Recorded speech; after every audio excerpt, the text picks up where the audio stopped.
This show brought to you by Circle of Seven Productions, www.cosproductions.com. Please be sure to subscribe and welcome to our circle.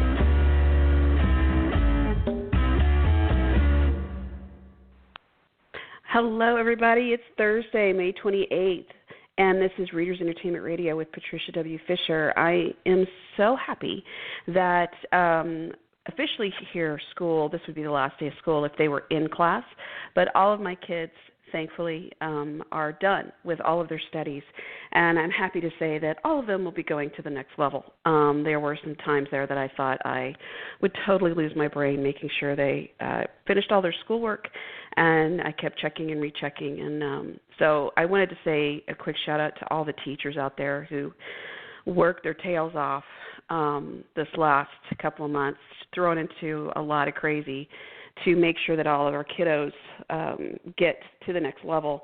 And if everybody, hearing me can just reach out and thank a teacher, even if you don't have kids or your kids are grown or they've moved, you have grandkids or nieces, nephews, godchildren, what have you, just, reach out and say thank you to them because, man, they worked hard. So, and in this today also, I wanted to say it's also the very end of Foster Care Awareness Month, so please be sure to look into that. If you've ever been curious about fostering a child, there's multiple organizations that can help you look into that, and if you need any help with that, don't hesitate to reach out to me. I'm glad to help you.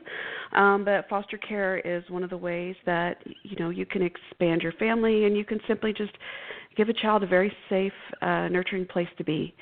So definitely, if you have ever thought about it, certainly look into it. So with all that keep in mind, I also wanted to bring you today an amazing author who's going to be with us here in just a second. Her name is Sonali Dev. USA best-selling author Sonali Dev writes Bollywood-style love stories to let her explore issues faced by women around the world while still indulging in her faith and happily ever after. Sonali's novels have been on Library Journal, NPR, Washington Post, and Kirkus Best Books of the Year list. She has won the American Library Association Award for Best Romance, the RT Reviewer Choice Award for Best Contemporary Romance, multiple RT Seals of Excellence, is a Rita, let's see, one second.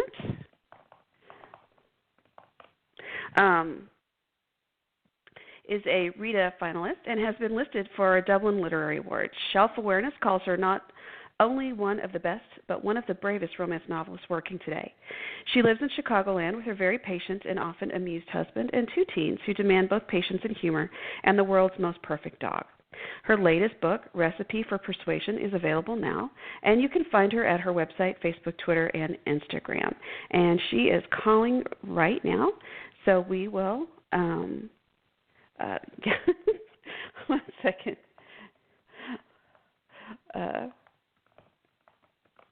So she is calling right now, and we will have, I'm so excited to talk to her because I have heard her speak, and her books are beautiful, and not just visually to look at the covers, but also to read. So here we go. Hello, Miss Sonali. How are you? Hi, Patricia. I'm fabulous. A little crazed and frazzled because it's release week, but really good. Thank you. Yeah. I was mentioning that the kids are finally done with school because I've been having to check and recheck and make sure everybody's assignments are turned in because everybody's been out. So are yours are officially finished this week or next week? So I have such great respect for anyone who doesn't have adult children and has younger children. Mine are in college, so I don't actually have to check. I don't have to check, the assignment completions and all of that, and I am so grateful for that. So they are done. They are home. I get to enjoy them, but I don't have to. I only have to feed them, and so and that too when I can. And so this is it's been the greatest blessing. Well, sometimes feeding those college students can be a lot. So it's just different levels of chaos. Yeah. because I have an older boy and a younger girl, and he, like all 21-year-old boys, is a bottomless pit. Right. But he actually chases me around sometimes. Like, he'll walk really close to me behind my head and go, "Feed me, feed me,"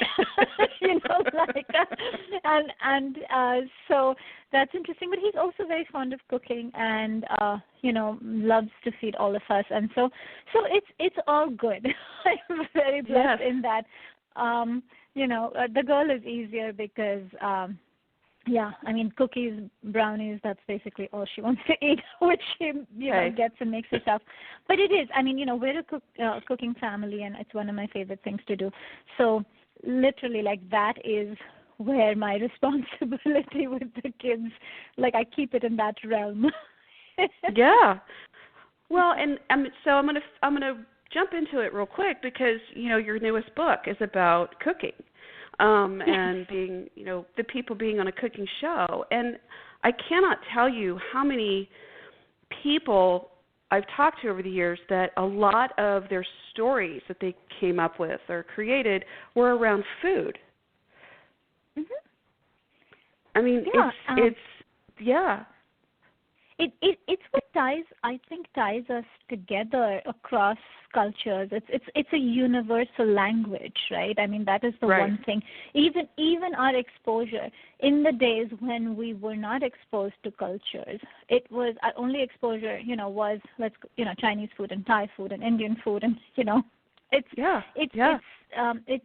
crosses boundaries, and within families, I think, and within relationships, at least in my life and certainly in my books, it's a way of showing affection, right? It's a way of nurturing, and in my family, that's food is how we celebrate everything. And by my family, I mean growing up and now. So it's how we celebrate everything. It's my daughter's birthday today, and all our conversations around it, since we can't go out, have been, what do you want to eat? And she's the strange person who has, food-related traditions for her birthday. So she wants to wake up in the morning and eat watermelon for some strange reason. Yeah.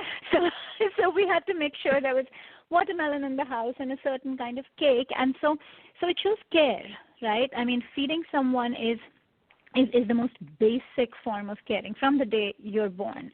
The first thing, if you do nothing else for your child, the one thing you have to do, is feed that child. And I think from that point on, it becomes our language of love. So I think it's universal. So whether or not a story is overtly about food, I think that that I can't imagine, and so it's a great device in stories. Yeah. But I also think it gives depth to understanding that character and their surroundings. And so in my life, it's a huge deal. And so in my books across the board, it is a huge deal. Well, yes. And you've talked about in different lectures and such about the relationships between the women in your family, and then, talking about other cultures and such about that. And food seems to be, I know with my family, there was always I call it the gathering, where all the women were doing one thing, so like I grew up in Texas, and I have a lot of family from, the South and East Texas, and one of the things we would do is we would shuck peas. And, so you're out there and you're opening the peas and putting them in the bowl, and then at the whole time your grandmother, your great-grandmothers are telling stories, or you're helping, bone the chicken, or you're helping, there's all these different things that you're feeding each other, but you're also feeding each other stories. And it's across cultures, and I granted, you could look at it and saying, well, yeah, the guys were off doing whatever that guys do, and the women do this, but I wouldn't trade any of those stories for. I mean, don't get me wrong, I didn't like peeling the peas, but I would not trade the stories for anything. No, you're so right, and it's really funny that you brought up shucking peas specifically, because I've just written a scene in my next book where the two main protagonists are actually talking over peas, and he's running for California governor. He isn't the kind of guy who's like, he's never done that in his life before, and he's standing here with this woman who's trying to help him with, she's a therapist who doesn't want to take him on as a client, and they're having a conversation. So they're actually doing therapy over shucking peas. So it must be something about peas. But and I mean, I have some funny stories about about actually picking peas in a farm and then bringing them in my aunt's farm, and then bringing them in, and the whole community during a celebration sitting down, because you're trying to feed 100 people because there's this big thing going on, and so every child is made to sit down in the central courtyard and shuck peas. So it's so food and the preparation of it is definitely where a lot of relationshiping, if you will, happens, right? It's where you bond. And you're absolutely right. I spend my summers with my grandmothers. I grew up in India, and over the summers we would go and spend time with our in our grandparents' homes on both sides. And both my grandmothers were one of like 13 siblings. So their sisters, so there was this whole house filled with grandmothers who were all storytellers, right? And cooks. And it was, you're absolutely right, all of the good gossip, or all of the all the fun stuff and all the opining happened then. I mean, these were stories you hear over and over again, right? But everybody will analyze it. And I think it's that analysis that makes you who you are, because your belief system gets based in that. But also, as a writer and a storyteller, so much of your storytelling becomes like that, like taking an incident and then digging into it, and then talking from everyone's perspective, right? It's everyone has an opinion on things, on mistakes family members have made. I mean, even if someone's talking about an affair, right? I mean, I got to hear these old women break that down from every side, and kind of talk about society at large, and how it treats women, and all of that came into those conversations, and it was all over when we were sitting there helping them, and I loved doing it. I think one of the reasons, because when I was growing up in India, a part of rebellion for women, and we grew up very urban and very cosmopolitan, and almost all of my friends had no interest in cooking or being in the kitchen, because there was that whole, throwing that off and breaking that whole patriarchal schema involved. And so a lot of my friends, our parents didn't pressure us to do it. There was a lot of silent conditioning going on, but everybody was kind of trying to change that. And so most of my friends didn't do that. But I think I always loved to cook, and this was probably one of the reasons was that I had spent so much time with aunts and my mom and my grandmothers in kitchens, and so I had very warm associations with it. I also had very patriarchal associations with it, and I love that you said that about the fact that the men were out doing things. So in terms of storytelling and in terms of life, so I have a boy and a girl, and my boy loves to cook. Is much more nurturing than my daughter, who can't boil water. Like, if I ask her to boil water, I'll find an empty pan on a flame, and I'm like, where's the water? And so we all so again, that becomes it's food, and how we feed each other is also our the whole gender balance it says so much about that. But in books, I think I overtly, explore or play with how men process that. So, in Pride, Prejudice, and Other Flavors, which is the book before Recipe for Persuasion, although, of course, they can be read standalone. But he is, and that's a gender-flipped Pride and Prejudice. So he's Lizzie Bennet and she's Darcy. but he's a chef, and she's a neurosurgeon, and she again is terrified of the kitchen, and she has this, it's a experience in her childhood that she considers traumatic, that the rest of her family makes fun of because it's actually quite silly, but she is, traumatized by it. She won't go in a kitchen. So here you have a person who can handle the most complex brain tumor, but you give her again water to boil, and she's like, "What? You want me to do what?" She freaks out, right? And so this is a man who takes his food very seriously in terms of what it means to the people he's feeding it, right? So he's this almost food whispering character who is, who doesn't see food as ingredients, but sees food as a way to strum people's senses and emotions and just bring out things in them. And so that whole idea, again, of what men are supposed to do and women are supposed to do, I think the kitchen and food is a very good battleground for that, in life as in story. Absolutely. So when you were thinking about writing that first play at age 8, did you tell your matriarchs that you were writing this play, or did you just write it and then you told them?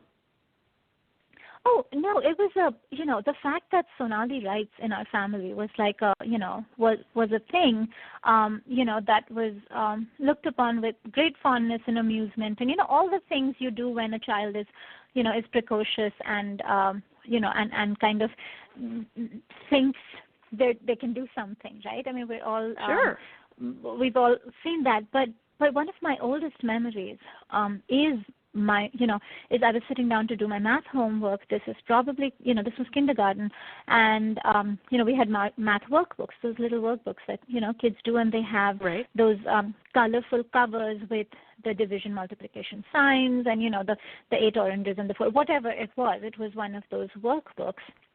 And I remember writing couplets about it instead of doing my math homework. And so one of my earliest memories actually is writing, even more than reading, although I, was very fond of reading it ever since I could remember. But I actually remember writing, as one of my first memories. And my mom, instead of yelling at me for not doing my homework, was so excited about what I had written, and she got on the phone with her sisters, and she's like, "You have to read this thing, the poem Sonali wrote." And so my family was always, writing, poetry and rhyming things. I mean, I shouldn't call it poetry, but I was rhyming things and writing these, silly couplets about everything. And then very young, anytime I read a book or watched a movie, I was writing reviews about it. So it just kind of was something I was doing very early. Even with the play, it was a huge big thing in our community, not in terms of grandeur, but in this, we did a lot of practicing, this little band of scruffy kids who, we took it very seriously. Morning, noon, and night we would practice. That's all we did. And, on the fly we changed things, but I was the writer, so I got to change things. So it was very much, it was very much, and every family member that visited, again, huge extended family, anyone who came over, we would act out parts, because I also acted in the play. And so we would act parts out, and if there were friends, we lived in, apartments. So, and your friends were, your neighborhood was up and down your building. And so you'd call your friends and say, my aunt's over, let's act out a, scene for her. And then whoever was there would come in, and then people would play whatever part they could at that point. And, so it was a lot of fun. It was very much part of the family. So yes, so there was no hiding it. It was, I was, the only place where the pragmatism came in, if you will, was the fact that it could not get in the way of education and academics. So I think if I had said to my parents that I want to be a novelist and that's what I want to go to college and do, they would have been worried that I wouldn't be able to feed myself for good reason. But that was like such a silent thing that even everybody knew that you needed a real quote unquote career. And so all Right. of this was fun you had, and it was a hobby. The word passion wasn't even, a real thing until recently in adulthood, but it was just something I really enjoyed doing. And of course and so I went to architecture school. So as long as it didn't get in the way of academics at that point, there was no hiding it, or there was no stigma, or everybody really enjoyed it, and was it was very much part of my identity. Yeah. Well, I think too, a lot of authors I've talked to, it was I wrote at night, I write in the morning, I write at lunch, I write until I can make enough with the writing. There are few that I talked to, of course, that that's all they knew they wanted to do, and that's what they did. Like I think years ago, Lisa Kleypas was at RWA and talked about how she had told all her friends in college she was going to be a romance novelist, and they all said that's funny. And she sold her first book the January before she graduated college. And when her friends said, "So what are you going to do?" At graduation, she's like, "I already told you what I'm going to do. I'm going to be a romance novelist. I've already sold my first book." And everyone said, "Yeah, okay, but what are you really going to do?" So, well, we all know what she's really doing. So, yes. But yeah, it's interesting how people go, "Oh, people do that." I mean, like they really like become writers. It's interesting that they say, "Well, yeah, we see all the books, but people really do that." Yeah, exactly. Or then the opposite of that is true, where people think, oh, you're sitting down in your, in your cabin and writing these books and making millions of dollars, and it's all this very magical existence where you have a, glass of sherry by your desk, and so right. so it's that end, that's the other end of that spectrum. But you're absolutely right. I mean, there's Lisa and there's Julia. I think Julia Quinn. And both those women started, I think it was their first thing they did out of college. And the rest is history. But it's rare. I mean, almost everybody else I know has had to do, including me, has had to do the, I'm raising kids, I'm doing a day job, I'm, doing all of those things, and then waking up at 4 and writing into the night, and and it's this that is a more common, I think, by far story than this is what I knew and this is what I did. And of course, those women are incredibly talented, and they were they were able to do that. But I also think today, with publishing not being as restrictive, or there being so many avenues where publishing can actually make you money, and it doesn't have to be hitting the New York Times, because really, I mean, you could be a published, very popular, very critically acclaimed, all those things, traditionally published author, but you cannot support a family with that unless you're writing, at a very feverish pace, which again in traditional publishing is not common. But now there are other ways to do it. You can work for yourself. You can. So now if somebody said to me, this is my passion and this is all I want to do, it's not terrifying. It's you're not afraid they're going to starve themselves, because there are ways now to do it. You have to, it's not that you're going to have to await your 100 rejections and all the other things which were considered completely normal, 10 years ago in traditional publishing. So, and of course, if you had diverse stories, or if you had stories that were not quote unquote again mainstream, stories, then the terror was 1,000 times multiplied, because there was no space for it, right? Where were you going to? There was no space for it. You were told there was no demand for it. All of that. So it wasn't, it wasn't like just a career you picked. It was a career you picked that had a very slim chance that, that you would immediately bounce right into it. So I was looking through all your books, and if I'm looking at this correctly, your first book, published book, was A Bollywood Affair. Is that right? Mm-hmm. Yes. Okay. So that was published with Kensington, and when you submitted and everything, and you got the call from that, tell me about that call that you got. Okay. Yes. So it was. So the whole way in which I sold to Kensington was a little bit, I think, untraditional, because I had and again, interesting tidbit is The Bollywood Bride, which is my second book, was the one that I sold. It just came out second, so I sold it in a 2-book deal, and we flipped the order of the books. But that has nothing to do with the story. But so when I was trying to sell the Bollywood Bride, it it was I think it and I realize now that people have had much longer journeys, but I had been submitting it for about a year, maybe two, and 2 years I had been rejected by every, I love to say every agent in North America. And sure. And a lot of it was, we don't know what to do with this. I mean, when I started out, it was literally like, what's Bollywood? And what, what's with two Indian protagonists? I'm always amazed. Can we change? I'm always amazed sometimes when people don't know what just like basic pop culture is. I'm like, how do you not know?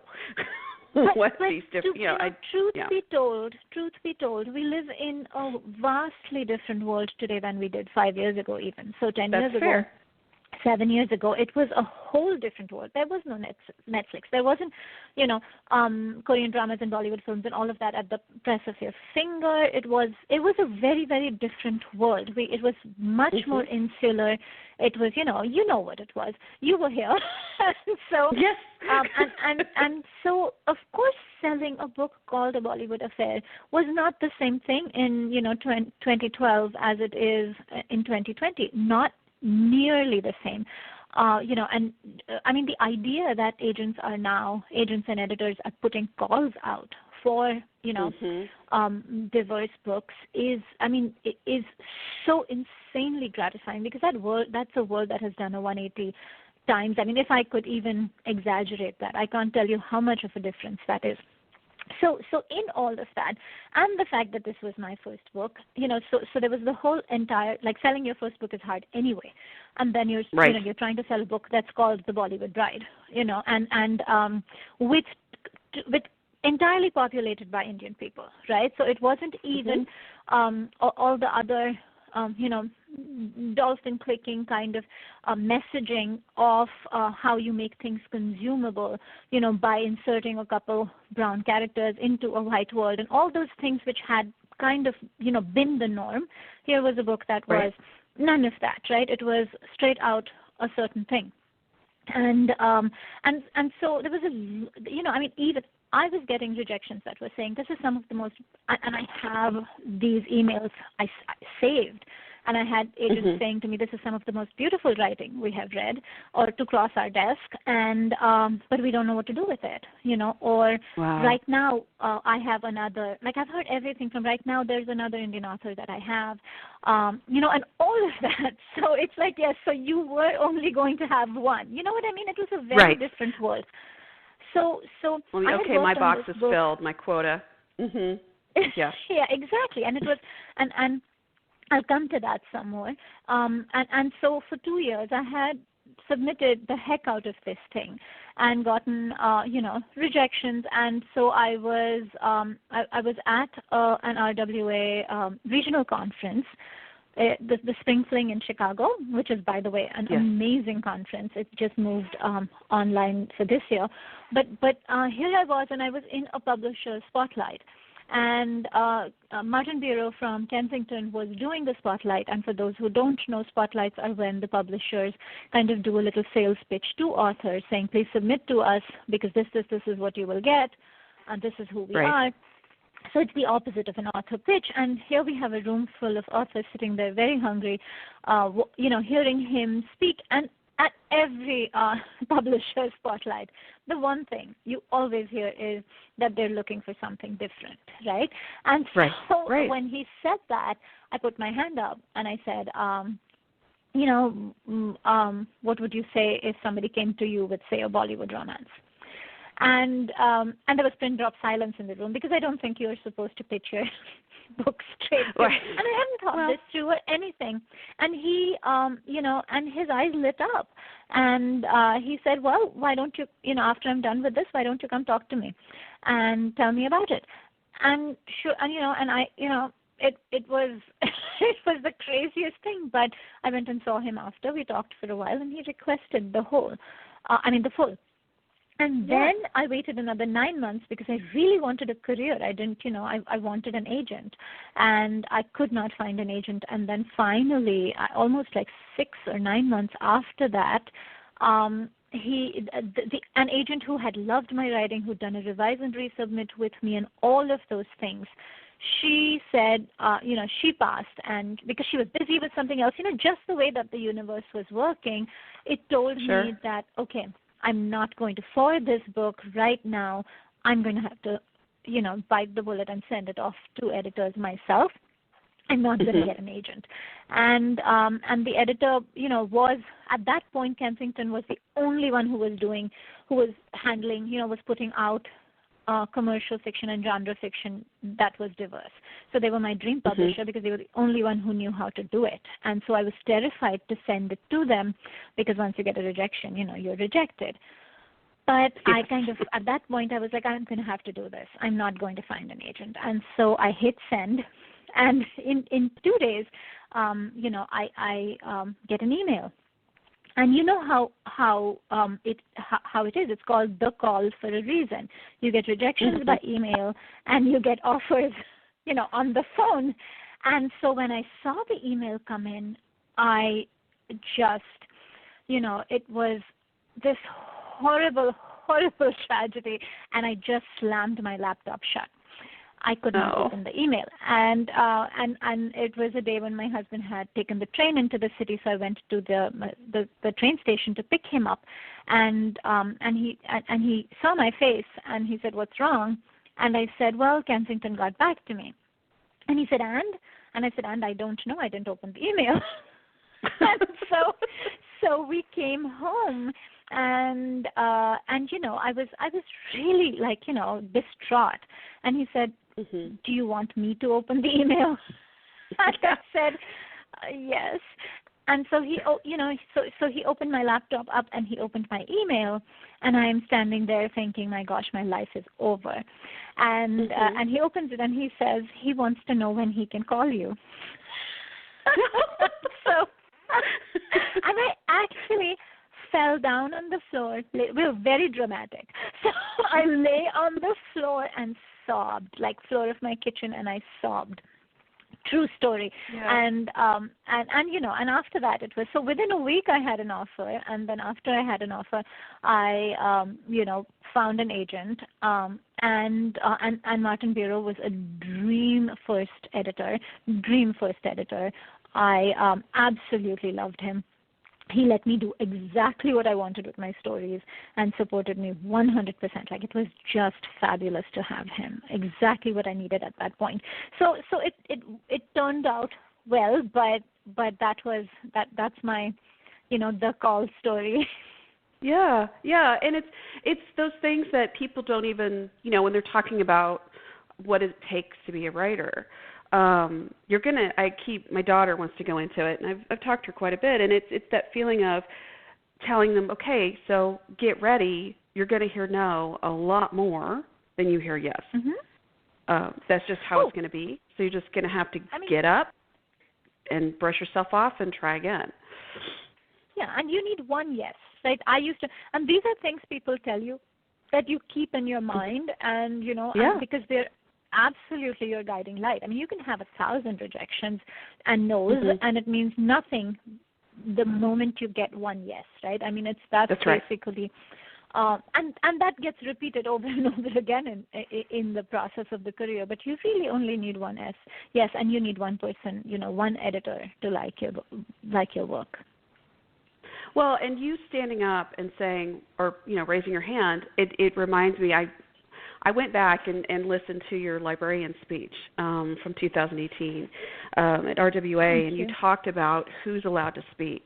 And so you standing up and saying, would you be interested? Those moments matter. And, here we're talking because you took that chance, that leap of faith in your work, in your story. And we're all better for it because you said, I have something to say, and here we are. Thank you. So yeah, thank and you for and people saying. tell me. Thank you. Yeah, and people tell me that oh my gosh, that was like such a brave thing to do. And in all honesty, at that point, again, gross story, but it was. I actually had to go up and change because I was completely covered in sweat. Like I didn't even realize how terrified I was. But but at that point, and you have to. I mean, within of course you have to be polite, and of course you have to be all those things. But you're your best advocate, and and that's nobody else is going to.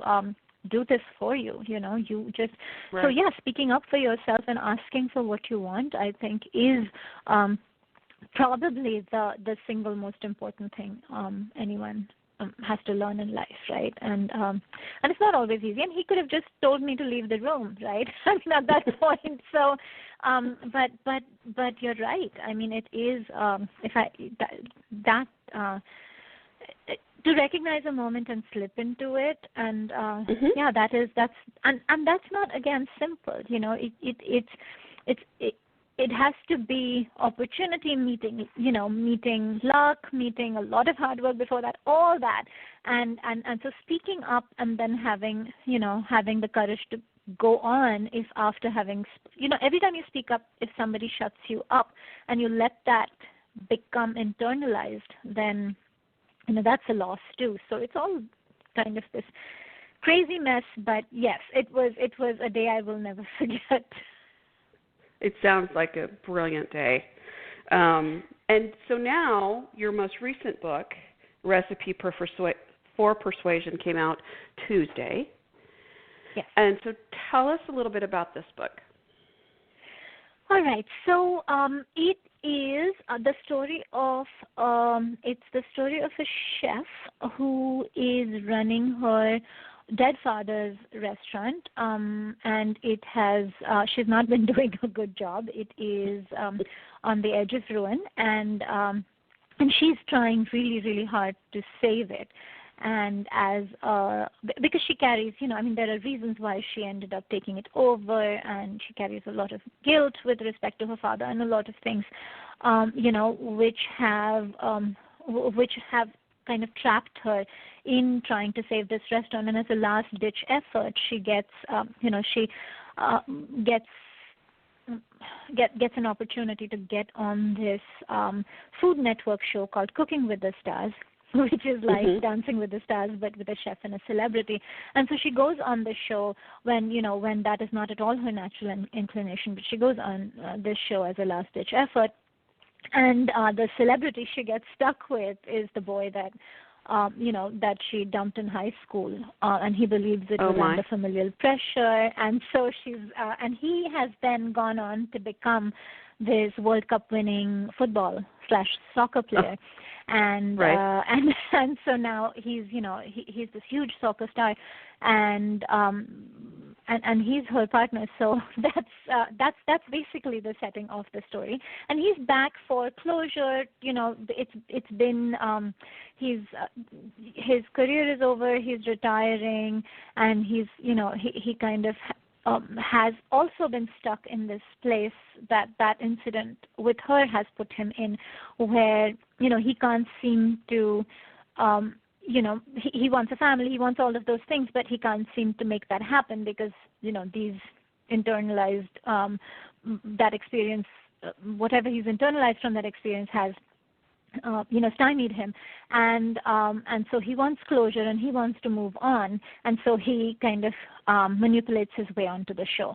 And she she needs this restaurant to succeed so she can move on. And so they're both in this place Right. where, and so it's that's basically the premise. But it is also almost also a love story with Ashna and her mom. So it's almost a two-generational persuasion retelling, and I don't want to say retelling, it's more an homage because to Jane Austen's story, but it's entirely its own story. So her mother and she are estranged, and have been for many years, and her mother's story is kind of this weird mirroring of her own. She fell in love really young, and her very autocratic father forced her into a marriage with Ashna's father, who was an Indian prince. And instead of being, a woman who says, well, this is my lot in life and I'm going to make the best of it and make it work, she chooses to be, she's the kind of woman who says, this is not what I desire, I'm not going to be okay with this. And she decides, to be someone who says absolutely not. This was not my choice, and I'm not going to be okay just because I have a marriage certificate. And her taking that stand, the collateral damage of it is Ashna. And so it is a little, I think an exploration of what happens when women don't do what is expected of them, and unfortunately the child grows up with this horrific marriage between her parents, and so the mother-daughter have a long journey of healing and finding out each other's, seeing each other for the first time. And so it is these two love stories that are entwined, I think. So it's fun. The cooking show and all of that is kind of a fun setting, especially for this time when I think we're all looking for escape. But there's some hefty stuff in there. So it's this this combined escapist yet will make you think kind of story. I can hope. Yeah. Well, I mean, families are not easy. They're just not. Yeah. No kidding. Yes.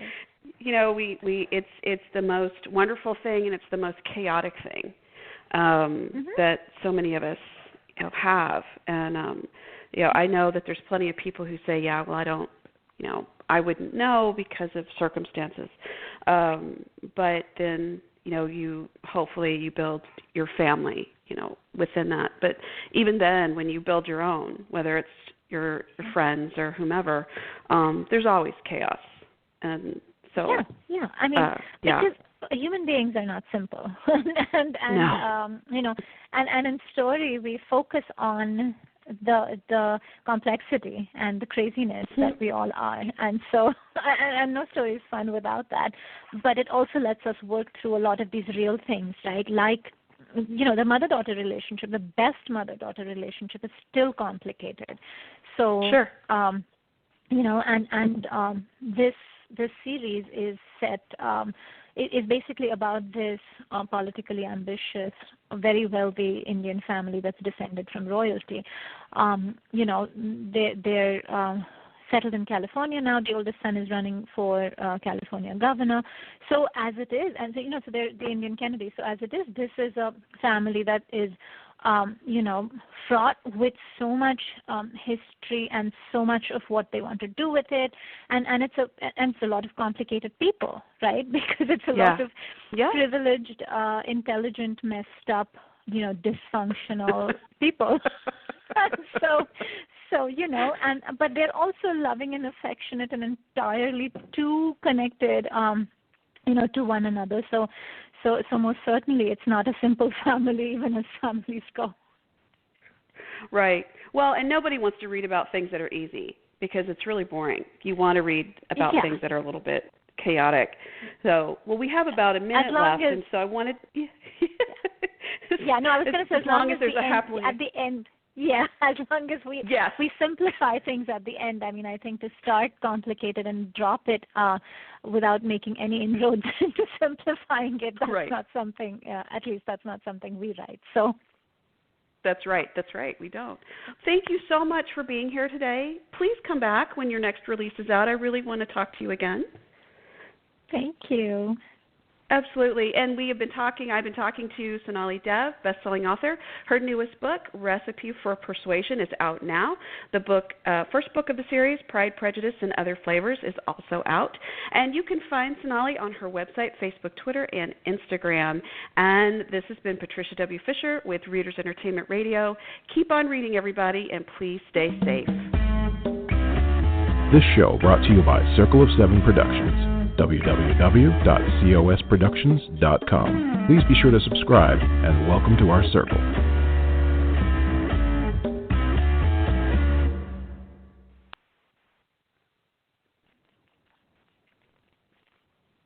The Hollywood Reporter is your ultimate source for awards race news this fall. Go to THR.com to keep up with this award season's expert predictions from executive editor Scott Feinberg, and tune into the Hollywood Reporter's Awards Chatter podcast for exclusive interviews with the biggest names in showbiz. Stay in the loop with daily newsletters providing real-time updates on all the awards action. Subscribe to THR.com for full access to the Hollywood Reporter and never miss a moment of this fall awards season. Visit THR.com today.